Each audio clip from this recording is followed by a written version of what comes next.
edit me at all, but you're welcome to if it's necessary. Okay. All right. So we are here to discuss sourdough bread. So this is actually an example of some errors that you can fix at home. I also teach this class now at Chef's Kitchen, and it's posted online. I think the first time we're teaching it is November 30th. No, November 24th. Sorry. Try mixing up all my classes. November 30th is a kids class. So this is going to be November 24th, and I'm going to produce actually a picture guide tutorial of what it should look like, what it shouldn't look like, if it looks like this, what not, how to fix it, things like that. But the goal is to teach everybody how to make their own sourdough, because it's actually not that hard.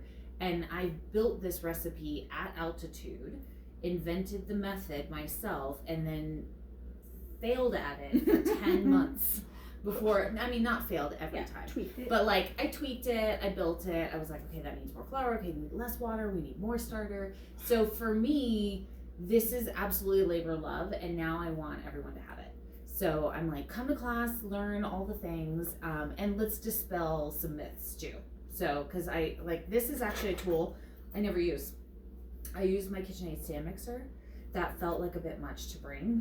So I was like, could be the workout for the day. But yes, I use my KitchenAid stand mixer, and I have a little silicone lid that goes over the top that looks just like this, but the hole is cut out. Oh. And I use the paddle that has the silicone edges, so it scrapes the bowl as it. And so that I thought you would use the dough hook. No, because in sourdough you want to activate the gluten. So you're activating the gluten in the starter, and you're activating the gluten when we get to the stretch and fold, and you're also activating the gluten when you mix the dough and the flour together. And I thought, whenever I make sourdough, I just add like 50 grams extra of gluten. Like gluten flour? Like you can buy Bob's Red Mill just has gluten. I'm excited. Yeah, you don't need to do that. I kind of feel like my gluten-free friends come over and I'm like, don't look at that jar. Oh, well, this will not be gluten-free. Right. No. But yeah, no, you just don't need to add different additives. Interesting. You don't have to have different additives. So what's that tool called? That's like a mixer? It's just a flour whisk for making bread. It's just the shape of it. It doesn't get caught like a regular whisk, like a baking whisk. Yeah. It won't get caught in there. It's better than a spoon. It's somewhere between a spoon and a whisk. I've never seen such a thing. Cool. So when you order a kit online, you will often get... Is that through your website? No. Cool. But on Amazon. On Amazon. Right? And on Amazon. What's that? Yeah, if you have a KitchenAid, you should use that. Yeah. But if you don't... You can do this. This is the traditional way of doing it, but you don't have to. So normally when you order on Amazon like a sourdough starter kit, you'll get a banneton, you'll get this. The banneton is the thing that you bake it in? No, that's the thing that it rests and rises in. Oh. Yeah. And then you'll get one of these. I call this a flour duster. It's actually a flour wand. It's a tea infuser. It's yeah, kind of. A little bit. Okay. It's also known as a flour wand or flour duster. No way. But I'll show you where this comes in handy. Yeah, I'm so excited. When it comes to stretching and folding. So you get one of these. You'll usually get a bench scraper. I like the ones that are rounded on one edge and are completely silicone because it scrapes the inside of the bowl. So it makes getting it out of the bowl easier. You will also usually get one of these. It's a baking mat. Silplat made them famous, which is a French company. Now everybody makes them. You can see this one's well loved. We call that well loved. But this is what your bread bakes on in the oven so it doesn't get too burnt on the bottom. I thought you'd use parchment paper and burn the house down. I find that to be wasteful. Yeah. Because as much as I make in production, I just use one of those. So I've been making sourdough for years and I have so much to learn.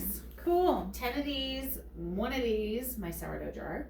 I only have one of these. I have about 10 bannetons and I can make production sets of loaves to sell.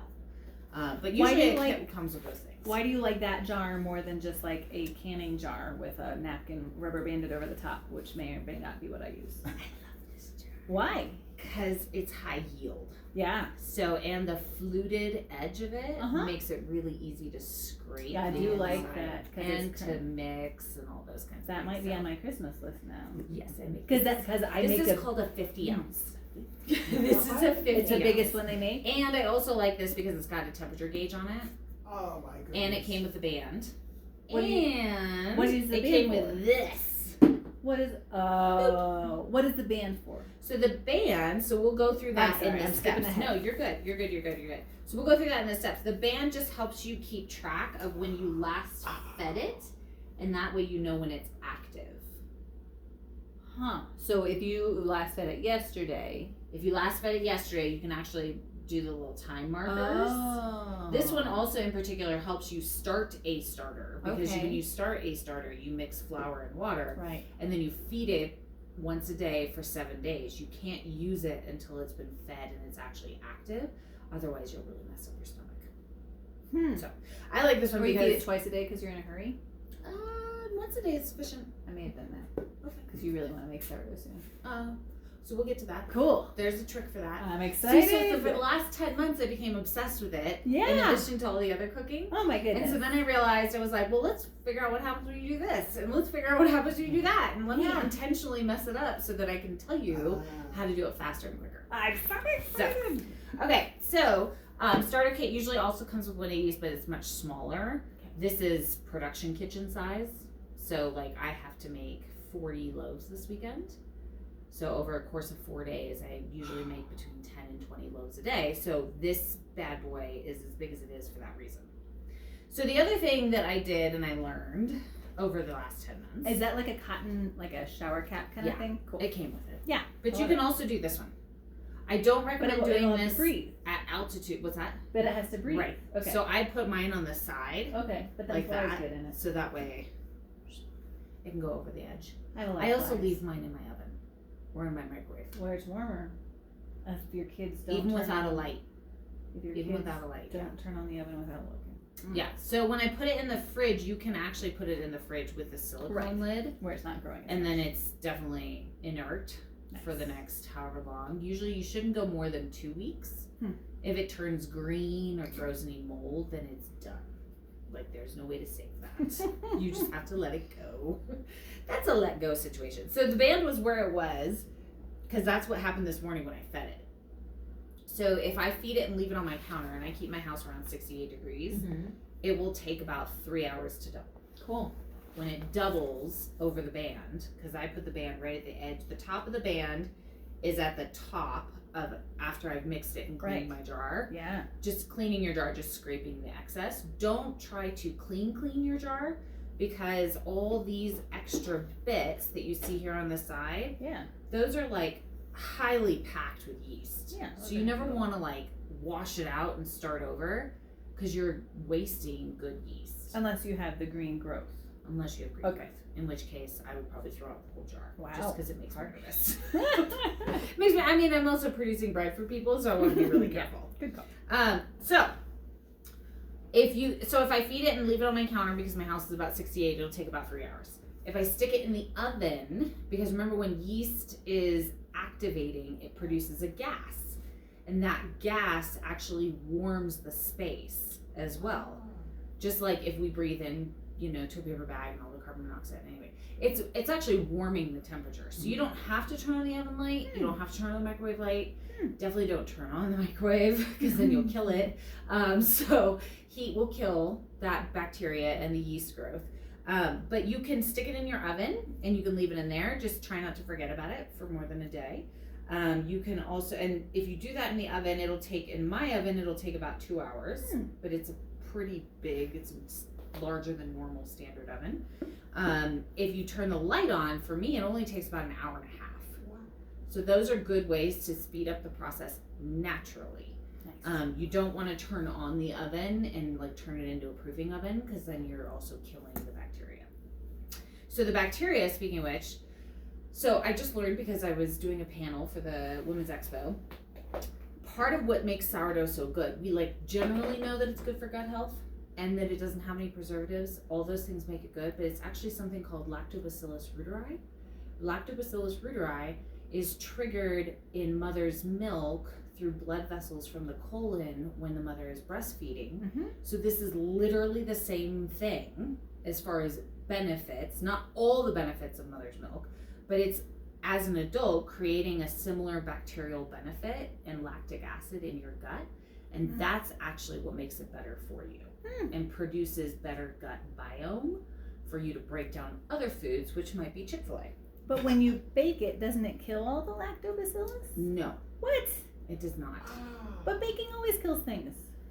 Apparently not. Okay. Because cool. I just learned that. All right. Because I was getting ready for this panel and I was like, okay, well, let me learn this.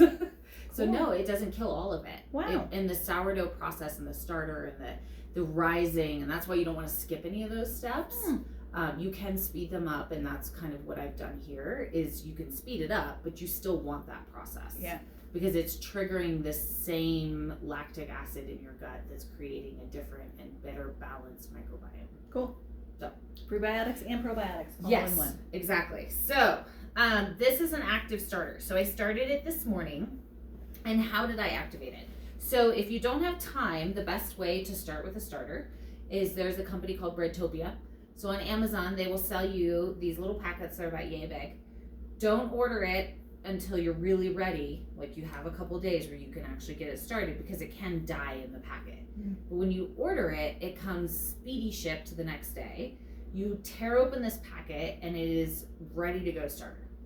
So you don't have to do the 7 days. So it's not little dry spores. No, it's not dry flakes. So it's a little small live. It's moist. You scrape it out of the container. Yeah. The little packet that it comes in. The company's called Breadtopia.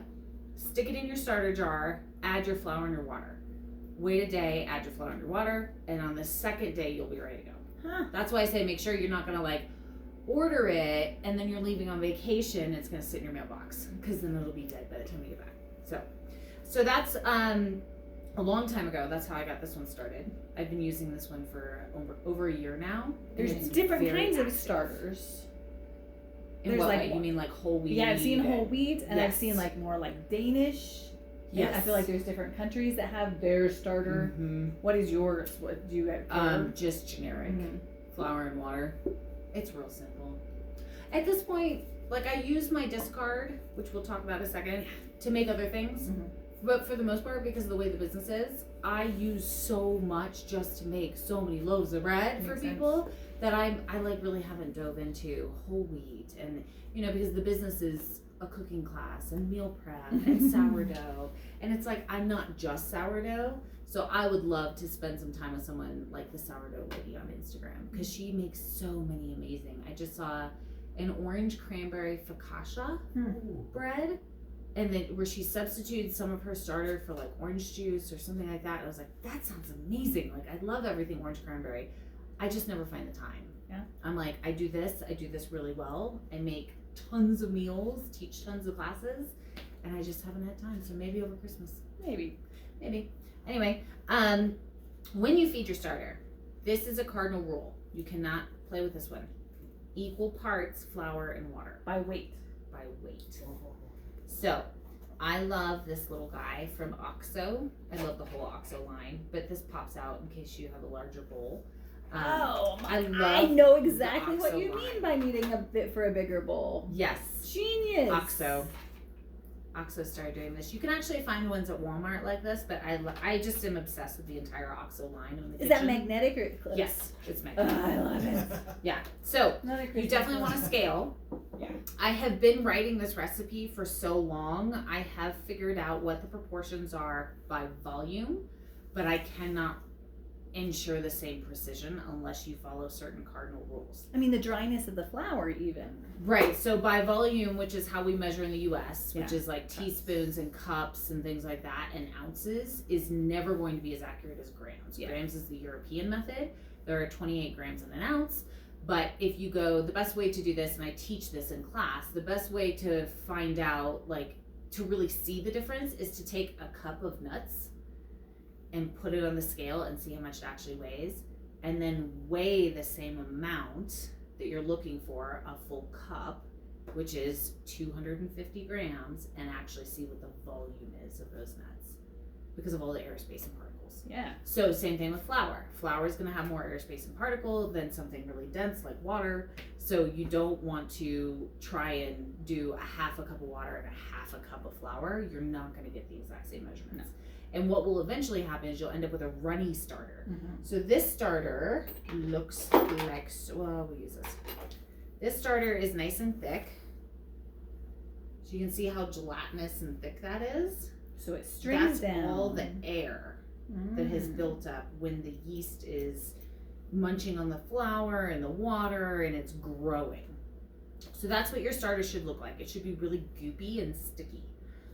It shouldn't be overly dry and it shouldn't be overly wet. So if you're always doing the exact same proportions every time by weight, then you will end up with this kind of starter. I like to tell my children, they're like, looks like boogers, Mom. And I'm like, yeah, it kind of does. So you also, cardinal rule, this is a funny cardinal rule. So you can bake with inactive starter. You will end up with something called a batard, odd word, but it is a flatter loaf. It'll still have air pockets, it'll still taste delicious, it'll still have the same health benefits, but it won't puff as much. Yeah. And why is that? Well, that's just because it's no longer active. So the yeast, when it's active, is what makes things rise. To avoid that, you could always add a teaspoon of yeast to a loaf. If you're like, I just don't have time for this, I know the starter is fine, I fed it yesterday, but I don't have time to wait for it to rise again, then you just add a teaspoon of yeast. Or you just eat it like that. It's perfectly fine. Yeah. But if you want those big, poofy, really artisan looking boules that are really high in the middle, then you definitely want to use active yeast. Because the active yeast during this process will just continue to activate as we stretch and fold, and then activate the gluten process, which is what those stretch and folds are doing. So then from there, you'll get a super high loaf. So just another flexible cardinal rule, like if you want a high loaf, you have to use active starter. If you don't care what the size of the loaf is, or if you're looking for something lower because you want it to be more focaccia style on a sandwich, or long thin sandwiches, I don't waste anything in my kitchen, so I will find a purpose for a flat loaf all day long. So equal parts water and flour, and then let it activate. And then from there, we get into the magic of making the bread. So I use King Arthur bread flour. It has 12.7% gluten. So bread flour versus all-purpose. Right, and the reason is because it has a higher gluten protein. So which is also better for you because you get more protein. So in gluten flour breads, so bread flours, you typically get around 8 grams of protein per 100 grams of flour. In these loaves, I use 500 grams of flour. So in every loaf, there's about 40 grams of protein. It's not a lot, but it chips away at that protein number that none of us are getting enough of. So, because there's just not a lot of protein in our diets, generally. So, this is King Arthur. I swear by King Arthur. I love them because they're an employee-owned company, and they, follow the same rules all the time. There's always consistency in their product. They're just a really great all-around company. And if you go to their website, they have tons of really fantastic recipes. And for us at Altitude, they actually have an entire high altitude section where they tell you the math on how to change a recipe. Oh, really? Increasing, so in high altitude recipes, usually you have to go up about 10% on liquid. And then it's a different ratio depending on what you're cooking of the acid in the base, so the powder and the soda, and how much of each you add, and then the time and the temp. But they have all that, and so you can do that math. But then they also have high altitude purpose built recipes that are built for around 6,000 feet. So cool, and they're good enough for us at 7. So what we're gonna do is we're gonna actually build out a loaf. So I'm gonna make sure nothing's touching your bowl. I'm gonna turn this bad boy on. This is filtered water. Please do not ever use tap water. Even though we live in the mountains and we have delicious tap water, your loaves will start to taste like tap water. So this is another cardinal rule, you only ever want to use filtered water in your starter and your loaves. I have played with it just to see what would happen, and sure enough, it tasted like tap water. So this is 370 grams of filtered water, warm to the touch. So what does that mean? That means around 100 degrees. So 100 degrees is usually when you want to pull your hand away. That's warm to the touch. You don't need a thermometer to figure that out. You just do it Mima's way. We just stick our finger in it. And it's not just the chlorine, because I've heard that's a problem, in which case you can just leave water out for a day. The filtering makes a difference too. Oh, I did not Well, that's what I'm asking. I didn't know. I did What do you not know. suppose they're filtering out? I've never heard of I that. don't know. Yeah, so chlorine evaporates pretty easily. Yeah. So I've heard of just setting it on the table, on the counter for a day, the chlorine goes away and then you can use it, and the chlorine won't kill your yeast. Huh. I've never heard of that. Huh. What There about you have fluoride? I was about to ask, is it fluoride that you're filtering out? But Her then water, fluoride is good for your teeth. yeah, Mm-hmm. but her water has, I have well water. yeah, and it has fluoride in it just automatically. And so a lot of people in Colorado have fluoride in the water just because that's the way it comes out of the ground. I don't know, but now see, now every time I do one of these, I'm like, oh, now I'm gonna look it up and Oh my find out. goodness. Cool. Okay, so that was 370 grams of warm water, and then we're gonna add about 100. So you can tell I'm used to building these loaves for production. We're gonna add about 100 grams of starter. So, do you have to have 100 grams of starter? No. Is that a cardinal rule? Nope. That is preference. I like 100 grams of flour, or 100 grams of starter. So when you try this loaf today, if you're like, it's a little sour for me, then do a little bit less. I know other bakers in town that use 120, some up to 150. That really tastes sour, and it does not make a bit of difference on the health benefits. So personally, I use 100 because it's the one that I find that most people prefer. So I'm gonna set this aside. Say one more time, how much water? 370. I almost said 740 because I do this so much in double batches. And then I was saying 200 grams starter, just 100. 500 flour, 100 starter, 370 water. And they are precise. So you'll see a lot of recipes online that'll call for somewhere between 340 and 360 on water.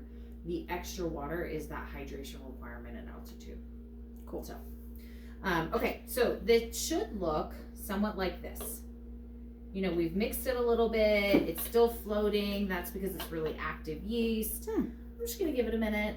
This is not precise. I have done this, waited 10 minutes, 30 minutes, 2 minutes, all over the place. It really does not matter. So typically what I do at home is I'll do 740, because I know I can fit 2 loaves in one bowl in my KitchenAid mixer.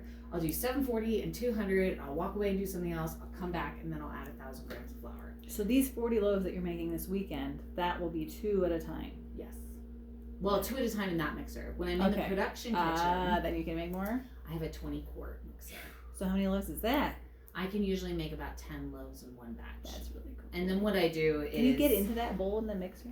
What's that? That bowl sounds huge. Oh, it is. So you could like climb in and get this it big. yourself. It's like this big. It's not even the biggest one they have. Oh my goodness. There's a bigger one.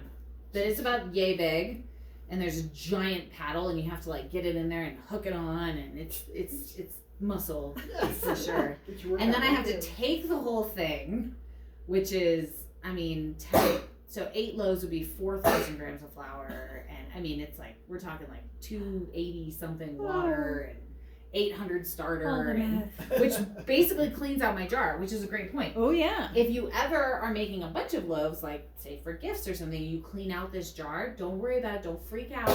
You do not have to have like 100 grams of starter in order to add what you do is you just make your proportions smaller.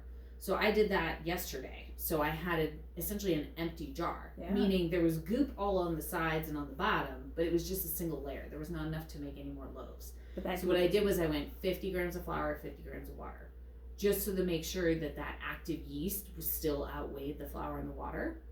And then I did it again a couple hours later once I saw it rose. I did 100 grams of flour and water. And so I just go bit by bit until I rebuild this thing up.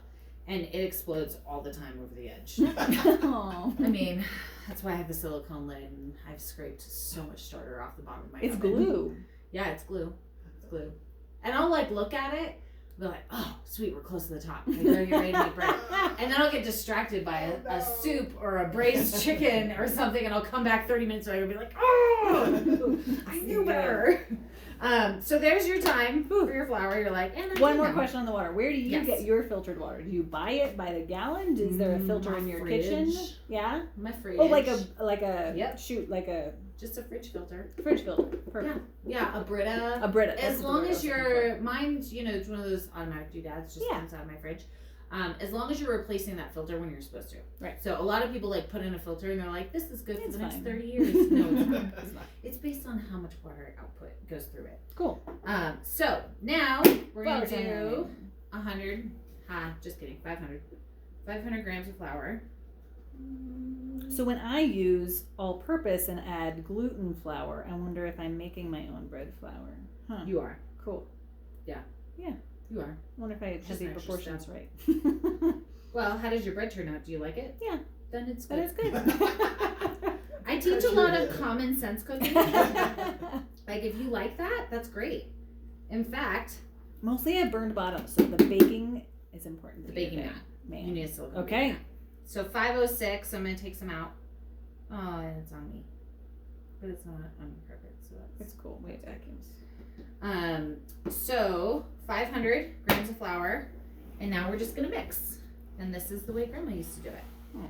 So the important thing, not a cardinal rule, but an important thing about learning to make learning to make bread, is you have to get to know your bread. This is not something you do like once every 3 months when you get a wild hair. This is something you do once every couple of weeks. You find the time to do it. It does not take that long, and it does matter. It really does, because you get to know your bread. You learn your bread. You learn the process. You learn what it should feel like. And I will tell you that is critical if you're going to make bread at altitude, and you've probably experienced this, is bread at altitude is really hard to exactly precise. It's going to turn out the same way every time. That only happens at sea level. So, and I'm going to pass this around. You can feel it's warm. Oh, it is. And that's what's actually, that water was not hot. That was finger touch hot. But as you mix it together, it is activating itself, activating the gluten, activating that starter's getting going, and it's going to warm itself up, which is a good thing. But you want to get to know your bread. So, for example, I don't have one with me, but I can show you based on this one. This one's pretty sticky. You can see it's pretty sticky. Usually, in my KitchenAid, it's a little more wet. But I haven't added salt yet. Oh, that'll make a difference. So that'll definitely help. It'll make it a little more wet, but again, every day is different. When we have temperature swings of 50 degrees in one day, in less than 12 hours, that is going to affect your bread. It's going to affect the way you make rice. It's going to affect the bread. It's going to affect everything. Even though you're inside a house at 68 degrees. Yes. Barometric pressure variation. Barometric pressure variation is now your excuse for why anything. And that was a tablespoon barometric of salt. pressure variation. No, that was 2 teaspoons. 2 teaspoons. 2 teaspoons of salt. Cool. I have one Williams Sonoma. I love Williams Sonoma. They carry like odd size measurements. And you would, if you were at home and you had a KitchenAid, you would have done all this in the KitchenAid. And yeah, it I would have done been the flour and the water, or sorry, the starter in the water. Mixed it, let it sit. Just with my scraper. I would just mix it, let it sit for a minute, come back to it, add the flour, and then turn it on. And then wait a couple minutes. And that's why I love that silicone lid where like just the hole is cut out, because when you let this sit for 5 or so minutes, it starts to harden immediately. And so you'll come back and you'll be like, now what? So that I like that silicone because it traps the chemical gases that are being released and it keeps your dough softer. So you can also cover it with a towel. That's not going to do as good as silicone. So now this dough should get a little more wet, 2 teaspoons of salt, and that's the only thing I do by volume. If you wanted to weigh it, it would be 10 grams because a teaspoon is 5 grams by weight. Yeah, it's getting a little more moist. So, you want to learn your dough. You want to do this. You either want to pay someone like me $10 for a loaf, $12 if you want to design, or if you're a meal prep client, $8, or you want to get to know your dough. Because that's going to tell you how much flour to add. And that's going to tell you what it should feel like. There were never precise instructions for this until recently. We just knew what we were doing. Now we've gotten so used to people force feeding us that we don't know how to make bread anymore. And it's like, it's actually really simple. Okay, so I'm moving all this stuff because I'm going to get comfortable. And we're going to do some stretch and folds.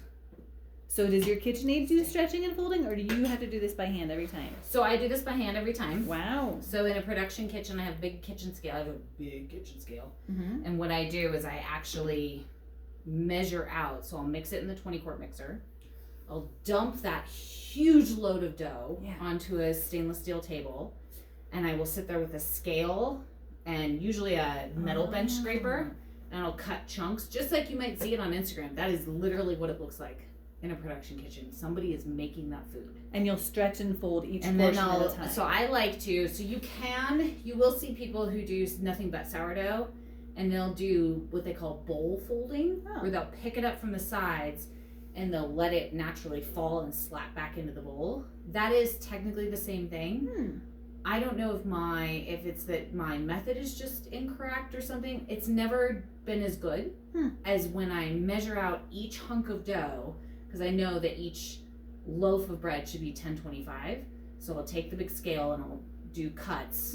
And I mean, it's like winning cooking lottery when you make a cut and it's exactly 1025. You're like, boom! I need to go pick out a number. 2 minutes. So I'll make the 10 loaves of dough and I'll put them all out, and then I'll go through and I'll stretch and fold each one, set it in the Benetton, cover all of them, set a 10-minute timer because I know it takes me about 5 minutes to get through 10 loaves. Set a 10-minute timer for that 15-minute, and then I'll start the process again, and then I'll do it one more time, and then it'll go to rise. So I do 3 sets of stretch and folds. Okay. I've noticed that consistently produces beautiful loaves every single time. So from here, this is where your flour wand, tea diffuser, whatever you want to call this. I call it a flour duster. That's where this comes in handy. The reason this comes in handy, I have little bits of burnt flour on here from cooking. The reason this comes in handy is because the next step is where you really get to know your dough. And this is what I mean about learning your dough. So we're gonna lightly dust. And I know that I'm gonna need more today. If you get too much in here, it doesn't work. I know I'm gonna need a little bit more today, but not as much, because I already know how my dough should look and feel. And so you can see it's pretty goopy, but it's not as wet as the KitchenAid, which tells me that the KitchenAid is more efficient, because the KitchenAid has done a better job, and that's why it's got a higher moisture, because it's done a better job of combining my ingredients, whereas apparently when I do this by hand, it's not that easy. So use technology where you can, but just don't let technology shove preservatives in your mouth. Why, and I've always done it with the dough hook, why the scraper doober instead of the dough hook? Because I find I don't waste as much. I just don't waste as much, and it's doing a more effective job of pulling off the sides, which I've just done with this. Right. It's actually doing that every time, and that's why my dough looks wetter too, is because it's actually more active. Wow. It's just doing a better job, because the dough hook is just that one spiral thing. The paddle is like this, and it's got branches in it. Yeah. And but then it's not if so you get the thick one that's that silicone on the side, it's doing all the things. Yeah. And it's just doing it faster. Oh, cool. That changes. So when I said I invented this method, up until now, I did not invent this. Probably some woman on the prairie invented this hundreds of years ago. But this is the part that I got into, that I was like, there's gotta be a better way. Yeah. So I teach Instant Pot. I really got into the Instant Pot. I hated the Instant Pot. Yeah. I was a firm believer that food should be made by hand, and that was cheating, and this, that, and the other. And then I had kids, and then my husband joined the Air Force, and then we had to move into a camper to keep our family together while he got sent all over the country for a year. And I didn't want to raise my brand new baby all by myself for a year. So I was like, let's sell everything and move into a camper. And then I got really close with the Instant Pot because we lived in Texas in the middle of like 2 cow patties, and it was so hot. In our camper, I couldn't stand it. So I got to know the Instant Pot, and now I teach Instant Pot classes. So because there's so many great recipes where you can actually still have texture and composition of a dish. It's not all mush. But it's faster. Yeah, so it's not all mush. We're not British cooking in an Instapot. Oh, It'd be a British pot. But no, this is so this method was born out of those classes. I was like, I'm working in a production kitchen in a bakery. I bet, because we have these big, beautiful, very fancy proofing ovens, that all they do is proof bread faster. It keeps it at a consistent temperature. So much like the barometric pressure variation on cooking a pot of rice at altitude, which can be fixed by the Instapot, so can rising a loaf of bread. So on all Instant Pots, there is a sous vide on the older version or yogurt on the new version, because they found over time that people were making more yogurt than they were doing sous vide. So on pretty much every Instant Pot, and I own 7, so, and they're all different models and different generations, because I think it's an effective way to teach is to actually use the gear myself. So I'm like, I can teach you what you're doing right, what you're doing wrong, how to change it. I've noticed that every single pot, no matter the generation, except the first, because that was the very first one I had in the camper, except for the first one, they all have sous vide or yogurt. That can be set at 100 degrees. That is a proofing oven. It's a proofing oven. I will say, because I just learned this recently, don't use the glass top. I still am finding glass in my kitchen. Oh no. I was doing too many loaves, and I had used it all day, and it wasn't tempered, or whatever it's called. Yeah. And I set it down. It had a metal handle, and I set it down on the counter like this, and I turned to say something to someone, and my hand went right through it. So the handle in my hand just went right through the glass, and the thing just shattered and popped all over the kitchen. So Instant Pot also has, for every single model, it's the same device no matter the model. The only difference is the size, whether you use a 6-quart or an 8-quart pot. They have a silicone lid. So now you have the perfect environment. So if you're proofing bread in your oven, it's going to start to dry out a little. So what I do is when I'm making tons of loaves for production is I get damp towels. And when they go into rest, I put a damp towel over them so they maintain that moisture. In your Instant Pot, you don't have to do that. You should put it in a silicone banneton. You put the little trivet on the bottom, set your sous vide or your yogurt to 100 degrees. And when you get to know your dough, like, it's very strange. One of my pots is a sous vide. At 100 degrees, it only needs 2 hours and 15 minutes. My other pot is a newer pot, and when I put it on yogurt at 100 degrees, it needs 2 hours and 30 minutes to reach the line that I know it needs to hit. So that's where this method departs from everything else you see on the internet. So I'm giving this a very generous flour coating. It probably feels like a lot. It does feel like a lot. But that's because I don't want it to stick to my hands. So I'm going to move this so somebody's watching this, they can see it. Thanks. So I did a generous coating on the bottom and a generous coating on the top. And anywhere the dough feels wet, I'm just adding a little more flour so that I can touch it and it doesn't come off of my hands. That's the goal. Super dry. Yeah, but it won't be, because now we're going to stretch and fold. That is not how you taught me to make bread. Just saying. So this is stretch and fold, and this is activating the gluten. And as you can see, I'm also picking up any extra flour. Yeah. And I'm just going to roll so we minimize how much ends up on me and your carpet. And I'm just going until there's light tension. That sounds very subtle. I'm going to call it. Well, that's unfortunately where it becomes a matter of just learning and practice. It's light tension, meaning it becomes difficult. And it's probably hard to see when someone else is doing it. I promise you, when you're doing it yourself, it's a lot easier to feel it. It'll go from being loosey-goosey to being like, okay, now it's getting a little tight.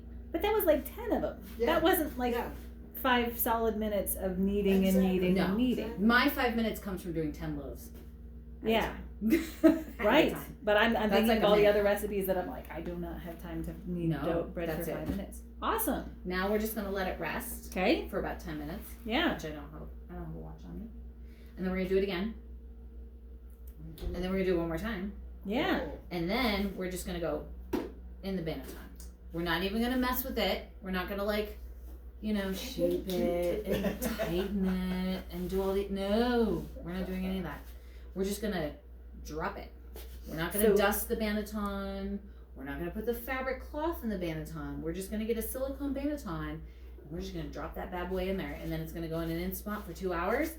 And when it hits a line, so each one of these silicone bannetons, if you get a 10-inch... That's a silicone banneton? No, this is the silicone baking mat. Baking mat, okay. And I'm sorry, I did not bring one with me. Okay. I should have, because I have a stack of like 12.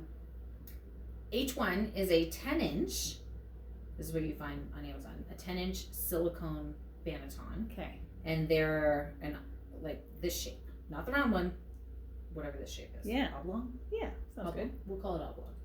So, on there, if you hold it up to a light, man, I really wish I had brought one. Mm-hmm. There's like two lines on this oblong shape that go all the way around. So it doesn't matter how you hold it up to a light. You'll just see it as soon as you hold it up to a light where the silicone is lighter.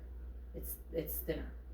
That second one is the line I have found, and you learn this through practice. Mm-hmm. That second one is the line where for me, I know that loaf is doubled and it's fully proofed. And it's the top of the curve. It actually won't be a curve. So if you're doing it this way, really? It'll flatten out. So you'll notice that this is flattening out as we talk. Yeah. So it's just kind of going like this. It'll flatten out in that silicone. It'll be just flat all across the top.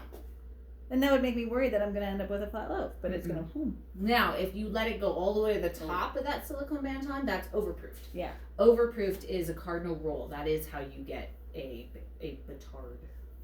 Paul and Prue don't like it. Yeah.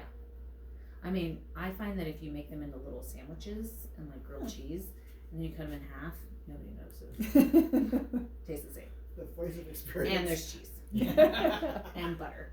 So when it's rising, between the 3 sets of stretching and folding, it's sitting on the counter with a wet towel on top. No, not wet towel, just sitting. I stopped putting a towel on it. I got tired of cleaning flour off of towels, so I just leave it. And it doesn't get too dry. And then you do another set of stretch and folds. Because you're only going 15 minutes between. Okay. I mean, if you go more than 20, it will start to dry out. But if you go like 15 minutes, and again, this is something where you just get used to it. Yeah. So like I could probably stretch and fold it right now. That'd be fine. But I also like to give it the time to relax and let it do its thing, which I don't pretend to know all the chemical reactions, but it's doing its thing. This is the Lactobacillus reuteri that's happening right now. So we're just gonna let it do that. And then and the reason I have this flour on the side is because if it's really wet, I might have to add a little more flour, but this is where you wanna learn your dough. Yeah. So from here, we're just gonna stretch and fold and then stretch and fold again. So I stretch and fold the first time it comes out of the bowl, a second one, the third one is when it goes into the banneton. Okay. So that's how I remember which one I'm on. Okay. Because if sometimes I'm doing this so much, I might forget. Yeah. I might forget. I'd be like, so that's how I know. Clever. I just got used to it over time. It was like out of the bowl, stretch and fold, then one more, and then if I'm like, wait, how many have I done? Then I know I'm on my third. If it's on the counter, you know it wasn't in the bowl. If it's on the third, it wasn't in the bowl. Yeah. It's my third. It's clever. So only three. Only 3 sets of stretch and folds, but I can't give you. So online they'll say stretch and fold 4 times, and I'm like, okay, well that doesn't really work for us because again, barometric pressure variations. So you just have to get to know your dough. And for me, I do it so much now that I don't even count. It's probably between 5 and 10 stretch and folds each time. Probably. Some days it's more. I will tell you, the other day I added twice as much flour and messed up my math on starter and water. And it was a 20-quart mix day. And I looked at it and I went, I know immediately what I did wrong. And I was like, Rob, I need more filtered water now. And he was like, okay. And so in those loaves, there were like teeny little bits here and there as I stretched and folded. I could feel these little hard bits and I pulled them out because the dough had started to dry by the time he got there in time with flour or with water and starter. Because then also I was like, here's my starter jar. Go home, add 300 grams of flour, 300 grams of water, turn the oven at 100 degrees, and turn the light on. And I was like, we need to get that bad boy going. True love. So he was like, okay, crazy lady. So yeah, if you feel little hard bits, that's just where it started to dry out, and you can just pick those out and toss them. So, or you can leave them in. You should get chewy bits in your bread. They usually turn out a little chewy. So, Cool. Some people like that. Yeah, I mean, it's like a jaw workout. So. How are we doing on time? 5 more minutes. Okay. So, I'm going to stretch and fold this one more time. And in the meantime, we're going to talk. So, this is the apple butter I brought you. We're going to talk about bread storage. Oh. In the meantime. So, I don't know why I'm treating this like it's. Okay. So, this is what I use to keep my bread. Yeah. It's a beeswax bread bag. Yeah. So I will tell you, I got an automatic slicer, which is pretty life-changing. And I have clients that will order a loaf with every single week of meal prep, which is awesome. So one lady was like, I'm going to ration it this week. So she left it on her counter in the bag that I usually bring it in, which is one of these. And on day 6, it started growing mold, big spot of mold. And she was like, no. Thankfully, she was one of those clients that uses logic. So she wasn't like, oh my God, you gave me bad bread. She was like, I stretched this too long, didn't I? And I said, is it on your counter? And she goes, yeah. And I said, well, it doesn't have any preservatives. So yeah. And she was like, okay. So now I only slice half her loaf. And she leaves half a loaf on the counter and then puts the other half in a beeswax bread bag, which helps retain the moisture. So they're coated with beeswax on the inside. Which is safe, so you don't have to wash it all the time. If you're just putting bread in there and you're putting the same kind of bread, you actually don't ever need to wash it. You just keep it until the beeswax really dries out and becomes all cracked and weird and stuff, and then you just get a new one. But it should last for quite a while. And you keep it in the fridge? And then we just keep it on the counter. Okay. So she keeps hers in the fridge to make it last even longer. In our home, I can keep 2 loaves for 4 people. I can keep 2 loaves in that bag sliced for about a week and a half, and it's still good. Cool. So it's a way of more naturally preserving things. It's not going to last forever, but again, what I tell people is this isn't supposed to last forever. Just because you love sourdough and you know it's good for you doesn't mean it's like the chicken nugget version of sourdough and you can keep it in the freezer for the next 12 years and it's going to stay alive. Like, you have to still treat it like it's a living organism. And so you have to be careful with your gut and with the bread because, and then also though, I mean, I'll tell you honestly, like in our house, if there's a teeny spot of mold, that just gets picked off. We toast that anyway. Yeah, it's fine. Yeah, it's not the end of the world. Cheese, you just cut the mold off. Exactly. So, I mean, there's certain kinds of mold I don't mess with, but there are mostly food mold is not going to kill you. So I'm going to stretch and fold this. Yeah. So now you can see that this is the gluten activation, and you don't want to, I've done it here just so you can see what it looks like. When you stretch this out, you don't want to get to the point of breaking it because that's actually breaking the gluten strands that are actively building. So from here, I can tell it seemed like it was a lot of flour, but now my dough feels nice and moist because the gluten is activated and it's combined together. And we're just going to go like this. And this is what I mean, like it's just so loose. And then as we turn, we pull a piece. And each time I do this, I'm picking up a little bit of flour. So see how it's a little sticky here? Yeah. And that's why I like the flour duster or the flour wand, is because it's just a teeny bit of flour. You actually get a lot of flour if you do your hands and try and sprinkle it. You're going to get a lot. So I'm going to go backwards this way because that one was getting, where it gets too tight. And I would say you're like, it's hard to know, and this is where we talk about knowing your dough. When it gets too tight, a good way to know this is if you go to pull it and you see it or you feel it start to break, that's too tight. Yeah. So now we've got a nice little dough ball again. And now it's just going to go one more time. And then you put it in the Instant Pot or another warm place. To rise, you said for 2 hours, or I mean, it depends. It depends. So what I do is I mark my bannetons. So I mark my bannetons with a food safe pen, and that way I know when it hits that line, and I put them all in the oven in a row, and I go in order because I know the bottom back of my oven is always going to be, even if it's a really great oven, it's always going to be a little warmer, just because of the compactness. So I will start my bannetons down there. I'll bring them forward, then I'll start on the top shelf, bring them forward, and when I go to check them, all I do is I pull out that bottom shelf and look at that first one. And once that first one is creeping up on that line, then I start my oven because it takes my oven a while to heat up. Mm-hmm. I start my oven, and as soon as it is like darn near touching that line is when I pull it out and I shape it, and which we'll talk about in a second. Shape, laminate, dust it, do whatever designs I'm doing, and then I pop it in the oven. So cool. Yeah. So, shaping, designing, laminating. Most often it's called shaping and laminating. Many of those are superfluous steps. The most important step is cutting it. Where'd it go? There's something called a bread lame. I have one. I have a razor blade if you want. I mean, that's what it is. That's exactly what it is. I swear to God I brought one. Okay, maybe I didn't. I haven't even cut any people's skin with it. Okay. Well, we're not going to do that today because I'm going to talk you through it. Great. So a bread lame, it's a French term, L-A-M-E with little sounds lame. Asterisks. Lame. In French, it's lame. Lame. My family's actually French. It's lame. So a bread lame, they get really fancy. Sometimes they're wood, and they have a little thing that pops out. And sometimes they're just really cheap box cutters. Like, you can get whatever works for you. For a long time, I was using the really cheap box cutters because I was like, whatever. Because the razor blade's going to get dull no matter what.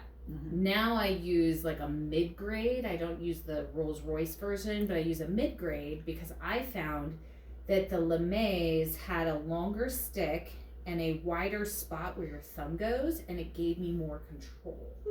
So I like this stick because the stick runs along here, so it's more stable. And so like what we're saying is, it's a razor blade, so you just want to make sure you have control. So a couple things, one of which I just recently learned that makes me really happy because it saves you time and me.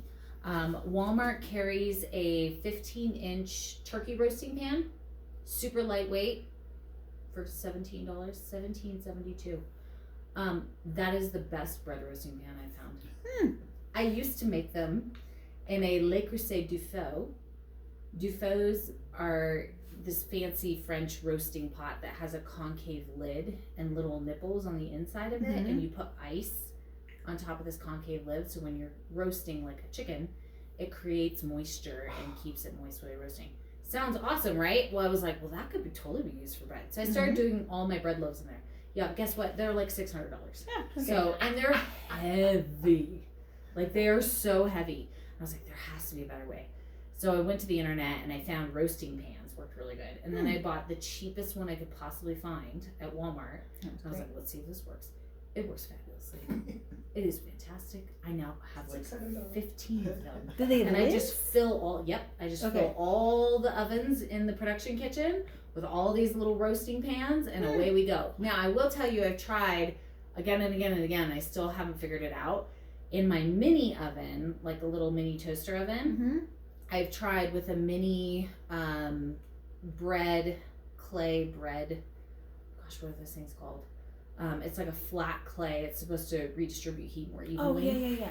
Those are really heavy. Yeah. Stone. It's a Stoneware. breadstone. Yeah. So I've tried with just a breadstone and one of these. Oh, yeah? And I've tried multiple different variations of time and temperature. Yeah. And each time it comes out pasty white and weird. Yeah. Like, it's fine to eat, but it's just not sellable and pretty. So you need the lid of the roasting pan for the moisture. So it traps the moisture. So in this particular recipe, that's 500 grams of flour, 100 grams of starter, and 370 of filtered water. You want one of these bad boys. You want your Instant Pot, or another way to replicate a 100-degree perfect proofing oven. You want your silicone banneton. And when you're done with your last stretch and fold, it goes into that banneton to rest. Now, when it's done and your oven is hot, that's when you're going to pull it out of the silicone banneton. Now, this is the part I couldn't replicate in a demo like this. It's going to feel moist. That bread's going to feel really moist, and that's okay because that's how you want it to be. So you're going to peel it out of the silicone banneton. This is why you don't want to add extra flour, because it'll get stuck and then it'll get hard, and so it just goes right into that silicone banneton. You're going to peel it out onto your counter with a light dusting of flour. You're going to stretch and fold one last time, because at altitude, what we don't get that people have at sea level, you see on the internet a lot, is they dump out these beautiful loaves that have all these lines from the banneton, and then they just do a design of a cut, and it's usually leaves and vines, and I don't have time for that. So they dump it out and then they just put it in the oven. it's not going to happen that way at altitude. It's going to be totally slack. And so but it's also going to have a ton of bubbles, which is awesome because that's what's happening when that yeast is activating. So you're going to push it out into mostly a rectangle shape, which I'll show you here in a second. You're going to fold in thirds, like a book, and then you're going to roll it. This is after you've already done a stretch and fold, or this is your stretch and fold? This is the last one after it comes out of the banneton. Okay. So it's rested, it's risen. Yeah. Your oven is hot. Okay. You got this sitting on the side. Try not to get too much flour on it, because that happens. It burns. That's just out of just so many loaves. Yeah. So try not to get flour on that. You're gonna lightly dust your counter. You're gonna peel it out of the banneton. Okay. After a couple hours. Yeah. When it's risen, you're gonna smush it into mostly a rectangle. Try not to smash all those bubbles, because those are the bubbles where you like pockets for sauce and butter in your final loaf. Mm-hmm. So you're gonna fold in thirds, which I'll show you on this last one, just so you know what it looks like. You're gonna roll it, and then this is the last part, is the sides where they look like a cinnamon roll. You wanna smash those together, and this is the other reason you don't wanna add extra flour until the very, very end when you dust it and put it in the oven. Because when you try and smash those ends together, they won't stick together, and you'll end up with like cinnamon roll on the side of your bread. Which, again, still totally fine and tasty. My children love it. They like to turn it on its side and stick jam in there. They're like, Mom, it's cinnamon roll bread. And I'm like, okay, whatever. I call that the bread I screwed up. So you can eat it. They don't care. So yeah, and then the last step will be dust the top with flour, place it on your silicone baking mat. I was trying to think of the right word. And stick it in the oven. Now you're probably like, wait a minute, what about scoring it? This is the best part I've just discovered. It was fabulous. So you put it on there, stick it in the oven, 5 minutes at 425. With those particular roasting pans, like my Dufaux, it has to be 40 minutes at 450. So depending on what roaster you use or which method you use to cook it in, it has to be cooked in something to trap the moisture at first. And then at the end, you're going to take the lid off to brown it. Mm-hmm. You're going to have to figure out for your oven, what is the time and temp. And if you're like, I'm not sure if my oven's properly calibrated, you can always get an oven safe. CND makes oven safe little thermometers, and you just hook it on the rack. Mm-hmm. Which I love, because then it's right, and you don't even have to open the oven. It's just right there in your mm-hmm. face in the window. So for me, the Walmart roaster is 425, 5 minutes. Then I take off the lid and I score the top of it. Now what is that doing? It's creating a skin on the top of your bread that is much easier to score than before you put it in the oven, because remember how soft our dough is going to be? It's going to seem too soft and floppy. So if you're doing this after 5 minutes of baking, you'll just go shh and done. Just like a professional, just like the Instagram people. And then for me, so it's 425.5. It stays at 425 with the lid for 25 more minutes. Then I take it off for 5 minutes. And I get a beautiful loaf every time. With the ear. It may not have all the cutesy designs, but that's okay. And to do those cutesy designs, I can kind of talk you through that as well. Say one more time. It was 5 minutes at 425. Then lid off and score. Lid back on at 425 again for how long? 25. And then lid off. 5. Cool. 5:25.5. 5:25.5. And that's if your oven is calibrated and it's right. actually 425. And in that kind of roasting pan, and otherwise you got to figure it out. Otherwise you got to figure it out. Yeah. So now if you're doing cutesy designs, I've also figured this out because it drove me nuts. And as soon as something drives me nuts, I'm like, nope, now it has to be figured out. That's just how my brain is. I'm like, no, that's the engineer in me. I'm like, I'm gonna make this work.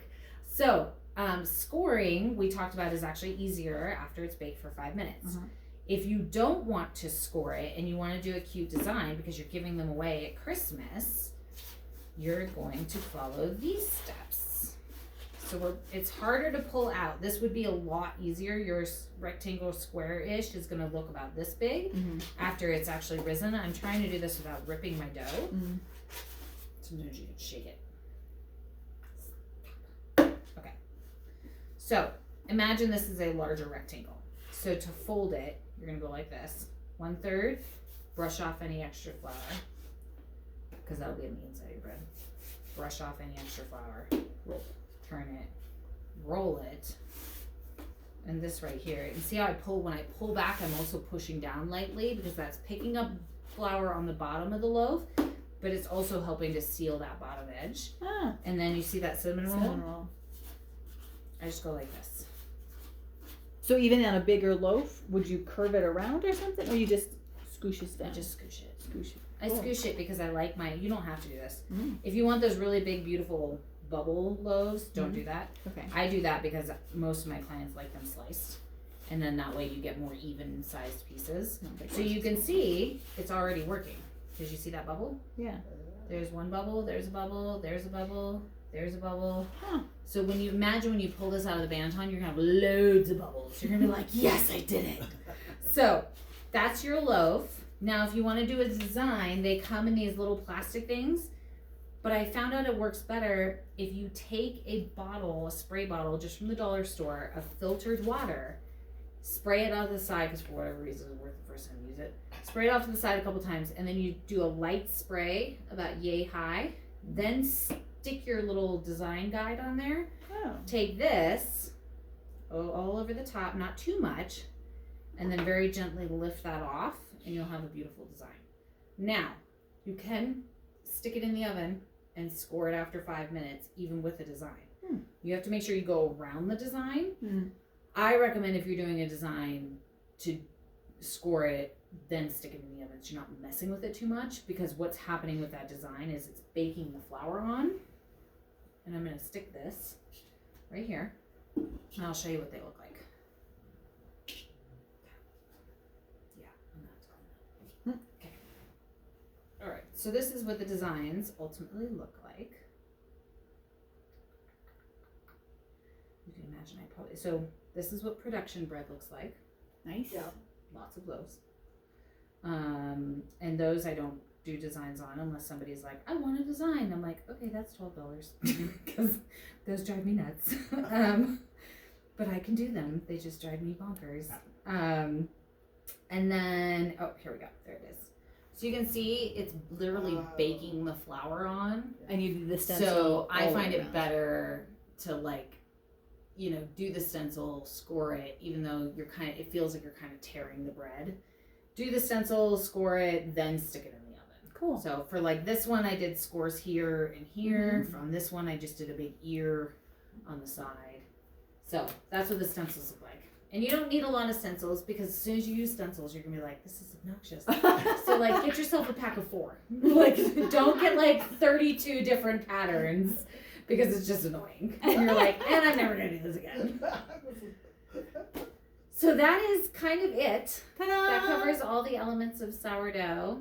My personal recipe, which works for proofing ovens or the Instant Pot method. The Instant Pot method is the thing that I created. That's very cool. Essentially. And where would people look for you if they wanted to find out more or? Yes. So I teach at Chef's Kitchen on 8th Street. I also do catering, private work, meal prep, which all can be found at CoS Eats LLC.com. COS being for Colorado Springs. CoS Eats LLC.com. And it's CoS Eats LLC on Instagram, CoS Eats LLC on Facebook.